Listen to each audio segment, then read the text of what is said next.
ममता की बहू शुचि हर बात पर चिक-चिक करती, जो ममता को बिल्कुल अच्छा नहीं लगता। बहू, तेरे में कोई कमी नहीं है, सारा काम भी तू बहुत अच्छे से करती है, लेकिन ये तेरी जो जबान है ना, बड़ी कैंची की तरह चलती रहती है, जो तेरा सारा काम बिगाड़ कर रख देती है। वाह जी वाह, मतलब आप लोगों को बेजुबान बहू चाहिए थी, जो न बोले न बात करे, और आप लोग बस जुल्म ढाते रहे। तभी वहां क्षितिज आ जाता है। अरे ऐसा क्या जुल्म हो रहा है तुम्हारे ऊपर? माँ सही कह रही है, मैं खुद तुम्हारी चलती जबान से परेशान हो गया हूँ। अब तो शुचि का पारा 7वें आसमान पहुंच जाता है। वाह जी वाह, अब आप भी, क्या नहीं किया मैंने आपके लिए, अपना सब कुछ दांव पर लगा दिया, लेकिन आप भी अपनी माँ की जुबान बोलने लगे। अरे यार, कैसी बात बोल रही हो? माँ की जबान, बीवी की जबान, अरे मेरी तो कोई जुबान है ही नहीं जैसे। देखो शुचि, माँ से बुरा व्यवहार मैं पसंद नहीं करूंगा। अब क्या था, माँ के सामने अपनी हुकूमत कम होती देख शुचि को माँ से नफरत होने लगती है। अगले दिन शुचि माँ के कमरे में जाती है। माँ, ये लीजिए गर्म पानी। पानी रखकर वो चली जाती है, लेकिन जैसे ही माँ गरारा करने लगती है, हाय रे, मैं तो जल गई।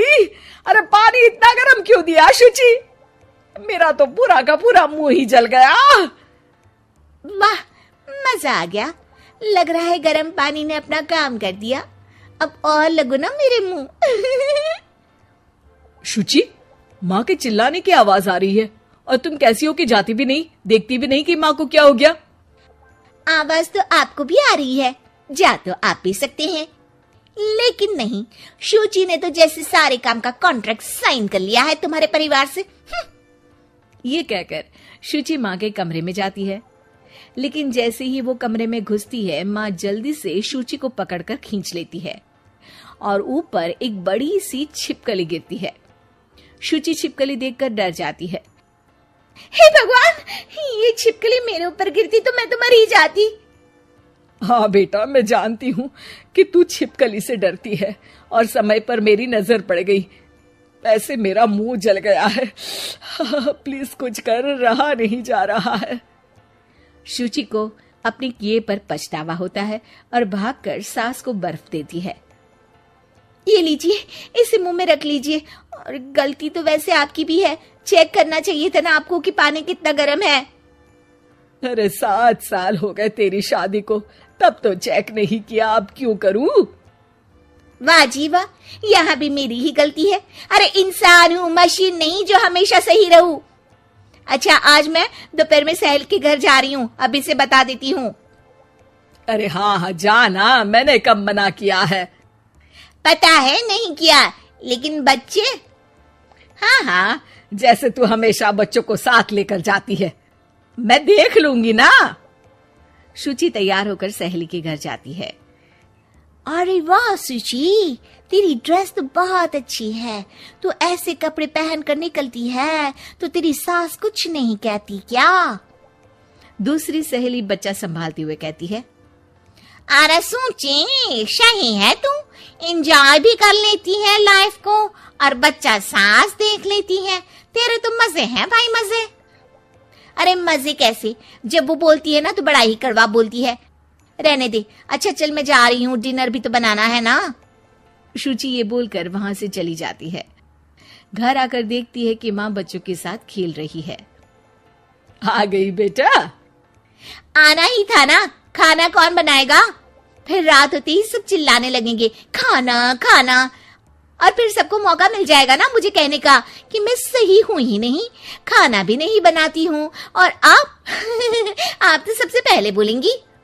अब सास को गुस्सा आ जाता है। एक तो सारा दिन तेरे बच्चों को देख रही थी, घर पर किसी न किसी का आना जाना लगा रहता है, बच्चे घर गंदा करते हैं उसे देखती हूँ, हद है। अब क्या खाने की जिम्मेदारी भी मैं ही ले लूं तो करेगी तू क्या? शुचि को ये सुनकर कुछ ज्यादा ही गुस्सा आ जाता है।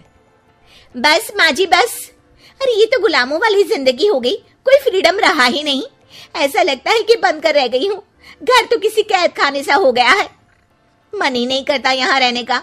अब मैं और आप एक घर में रह ही नहीं सकते बस। अरे तो क्या मैंने बांध कर रखा है तुझे? अरे मैंने क्या कर दिया जिससे तुझे ऐसा लग रहा है? और तेरा इतना बोलने के बाद तो मैं खुद ही तेरे साथ नहीं रहना चाहूंगी। लेकिन अब सवाल था कि सासू माँ जाएंगी कहाँ, क्योंकि बहू तो मायके चली जाती है, लेकिन सास कहाँ जाए। तभी क्षितिज आ जाता है।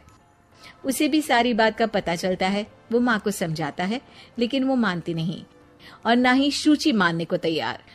दोनों की लड़ाई में माँ का सामान पैक हो जाता है।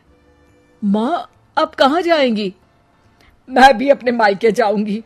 माना मेरे माता पिता नहीं रहे, लेकिन भाई भाभी से भी तो मायका होता है ना। और सास निकल जाती है मायके। बस फिर क्या था, शुचि सुबह सुबह गर्म पानी लेकर माँ के कमरे में जाती है, लेकिन वहां माँ नहीं होती। हाँ, चलो अच्छा है, अब ये रोज रोज के काम से तो बची। ये कहकर वो कमरे में जाती है जहां अक्सर माँ बैठी रहती थी। कमरा खाली खाली लग रहा है। तभी उसकी सहेली का फोन आ जाता है। अरे सुची, बहुत अच्छी सेल लगी है। कौड़ियों के दाम में ब्रांडेड कपड़े, जूते और बैग मिल रहे हैं। चलो ना चलते हैं। वाह रे वाह, ठीक है मैं आती हूँ। अब तो कोई टेंशन है ही नहीं, सासू माँ भी नहीं है, अब तो मजे से घूमूंगी। अरे मजे से तो तू पहले भी घूमती थी, लेकिन सास नहीं है तो बच्चे कौन देखेगा? और तुझे तो पता है ना, मॉल्स में बच्चों की एंट्री बैन है कोरोना के कारण।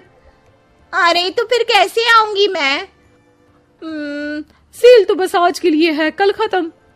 शुचि को बड़ा रोना सा आता है। फिर वो जब दिन में खाना खाने बैठती है, वो भी अकेले अकेले तो कोई खाना भी नहीं खाया जाता। मैं नहीं खा रही माँ की बिना। शाम को क्षितिज आता है तो शुचि जोर जोर से रोने लगती है। अब क्यों रो रही हो? क्या हुआ? माँ को घर से निकालकर शांति अभी भी नहीं मिली तुम्हें? नहीं, मैं माँ के बिना नहीं रह सकती। ना कोई बताने वाला है कि मैं कैसी लग रही हूँ, ना ही कोई समझने समझाने वाला। मैं माँ के बिना नहीं रह सकती। चलो माँ को ले आते हैं। अरे वाह, ऐसा शायद पहली बार होगा कि बहू रूठी सास को मायके से लेने जा रही है। दोनों सास को लेकर घर आते हैं